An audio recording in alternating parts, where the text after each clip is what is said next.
reactions.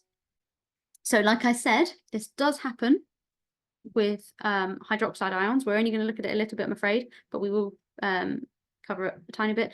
There is a lot more that you're going to need to think about. We've tried to summarize it in the next slide. But yes, unfortunately, we can't look at it all, I'm afraid. But we've done our best to cover as much as possible in the short time. So yes, hydroxide ions can also act as bases in acid-base reactions.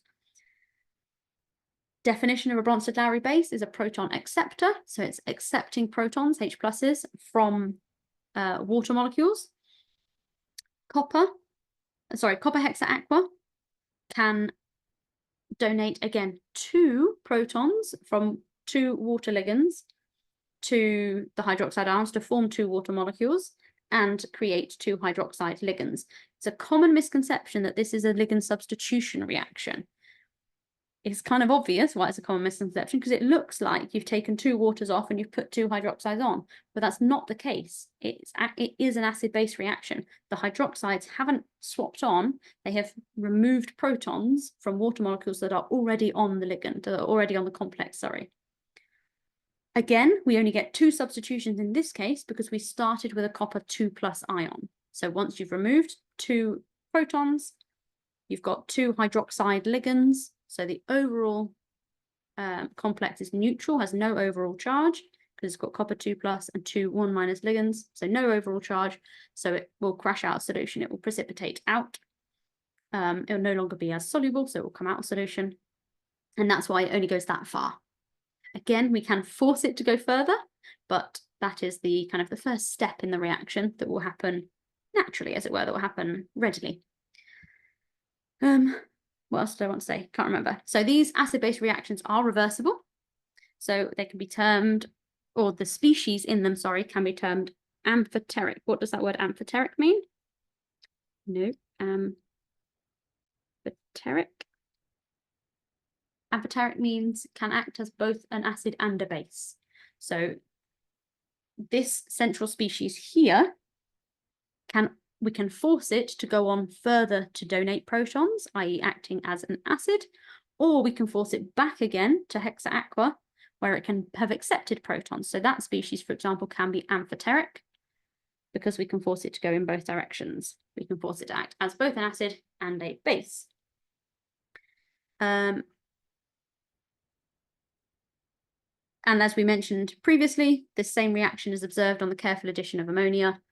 We've already looked at this though, so it can act as a base, remove protons to form the product. Okay, there was something else I was going to mention there, but I can't remember what it was.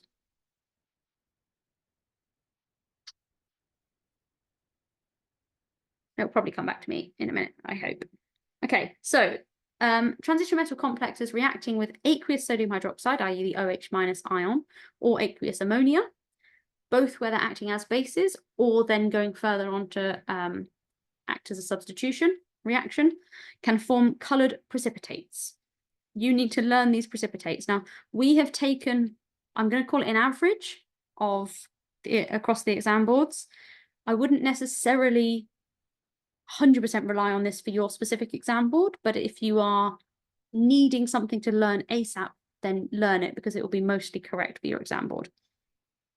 The precipitate for manganese is not necessary for Edexcel, and not every exam board is interested in manganese either, so just double check that in terms of your specification.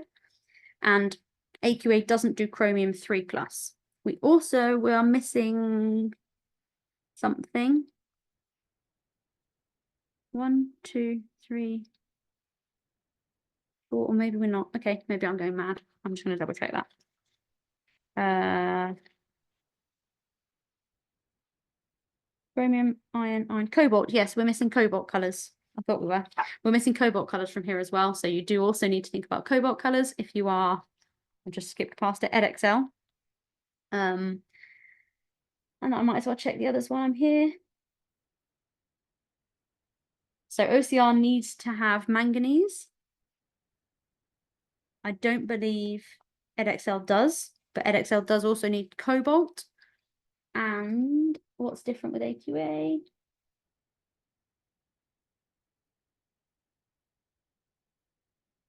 I don't think AQA needs manganese either, but again, it's worth checking when you've got a little bit more time than I have. So yes, check your exam board website, check your specification to make sure you've got different colored, you know which color precipitates is expected from you for your exam board. And oh no, it came back to me then what I was going to say. Yes, that was it. So the other thing to notice, and I haven't got an example that I can give to you, but so I'm just going to skip backwards a second to use this one here. But hopefully you will have noticed that with 2+ ions, so I'm looking at this top equation now, with 2+ metal ions, you get 2 substitutions because that's what forms the neutral product, and that's what crashes out solution. With 3+ ions, you will form a 3+, no, you will get 3 protons removed to form your neutral product. So that's why you get why it looks like, sorry, you get a 3 substitution. You don't, you get 3 acid-base reactions to form your neutral product, which then comes out of solution. So that's just a useful kind of tip for remembering which happens. You don't have to just remember it out of nowhere. There is a reason to it. So 2+ ions, there's 2 acid-base reactions, 3+ ions, 3 acid-base reactions. And the other thing I was going to say was, what was it? Oh no, I can't remember what the other thing was. Never mind. Okay, I'm going to move on because otherwise I'm going to waste time. So let's have a go at some exam questions. I think let's go back and do one of the ones we've skipped past. Not the mini mock paper. Let's go back and do one of the exemplar exam questions that we've skipped past. So I'm just going back a little bit. We might as well have a go at this one. When am I stopping? In 7 minutes. Okay, 6 minutes, 5 minutes. Great. Okay, let's have a go at this one. This is question 4. It's a short answer question. Have I gone to the beginning of it? No, I haven't. Well, that's good. Let's go to the beginning of it. Sorry, question 4. Part A says an excess of KCN is added to a solution of cobalt hexa aqua 2+ ions. Cobalt hexa aqua 2+ exists as an octahedral complex. Lovely. I should know that, but they've given me the information anyway. Using the table, state the coordination number and shape of the complex ion formed and explain why it's formed. So, context. Obviously, we're talking about transition metal complexes. So that's the area of chemistry that I'm thinking about. The command word I've been asked is, or I've been given, is state and explain. 2 of them. State and explain. Specifically, I've been given information about the ligand and their size and their charge as well. So I mentioned this yesterday. I don't think I've mentioned it yet today. One of the things which, again, it comes to practice, and I know it's easier said than done, but one of the things you can do when reading through past paper questions or when you're attempting past paper questions is you can try and think, and I know it's easier when you know your content better, but you can think, why are they asking this question? Why have they put in 2 ligands with slightly different sizes, not massively different sizes though, but that have got different charges on them? Why have they asked me this question? They're obviously looking for me to recognize something. And I can see already that I think they're looking for me to recognize that there is a slight difference in size, not massive, but there is a difference in charge. So I haven't looked at the answer. I haven't even thought about what the answer could be yet. I'm just thinking, why are they asking me this question? Because it's helping to guide me towards an answer. And again, I know it's easier said than done. Then part B says, state an equation for the ligand substitution that occurs. So they've told me that a substitution occurs. Lovely. Given that water is a poor ligand. Again, they've told me what's happened. Or they've given me a support with it anyway. So here, again, we're still talking about substitutions in terms of transition metal chemistry. State is the command. So we're only looking for a simple, probably 1 sentence maximum answer. And direction is write the equation of the reaction. So they've asked for the equation. So what would I say? Well, again, looking at the ligands, we've got one that's 1.45 angstroms in size, one that's 1.6 angstroms in size. They are very similar in size. There is a difference in charge, but because the size is so similar, and we're talking, tiny, tiny, tiny amounts, there is going to be a difference in the charge produced on the complex, but the coordination is unlikely to change massively. I know that there has been a substitution reaction happen, so I'm thinking how much of a substitution is likely to have happened. So the coordination number is going to remain as 6. There's no reason why it wouldn't, because so the wording's a bit odd there, sorry, because as KCN is in excess, the starting complex is octahedral, so the new complex will end up being octahedral. There's no reason why it wouldn't. Yes, we have changed size. Yes, we have got a charged ligand now, but the difference in size is not enough for this to have an impact. With chloride is huge and negative. There's loads of electrons in chloride, and it's just a big bulky negative ligand. With Cn-, the negative charge is only carried on the carbon, not on the nitrogen. Carbon is not a massive atom, so although it is negatively charged, it's not going to be as bulky as a chloride ion would be. Where did I get to? This is because water and Cn- are similar in size, so the coordination number and shape is not going to change.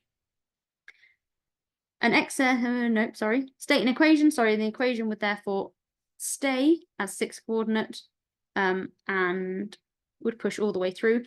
Again, double check your charges. If you're not sure what, something just changed on my screen then, I don't know what it was. Never mind. Hopefully it was nothing major. Oh, I've lost my train of thought, sorry. Oh yes, if you're not sure what the charge on the metal ion is, you can always work it out using complexes. You just do the reverse of what we were doing earlier. There are 6 water ligands. I know water is a neutral ligand, so it's not going to contribute to the overall charge, but the overall charge is 2+, so that means the cobalt must have started as 2+. So even if you're not confident what the ion on cobalt is or is likely to be, you can work it out. So I know that cobalt is 2+. These aren't redox reactions. These are ligand exchange reactions, or we have also been talking about acid-base reactions, but because they're not redox, the charge on that central metal ion is not going to change. It's not going to gain or lose electrons. So I know it must also have stayed as a 2+ ion, because it's got 6 1- ions. No, yeah, 6 1- ions as ligands. It's 2+ balanced with 6 lots of 1-, which gives me a total of 4- for the overall charge.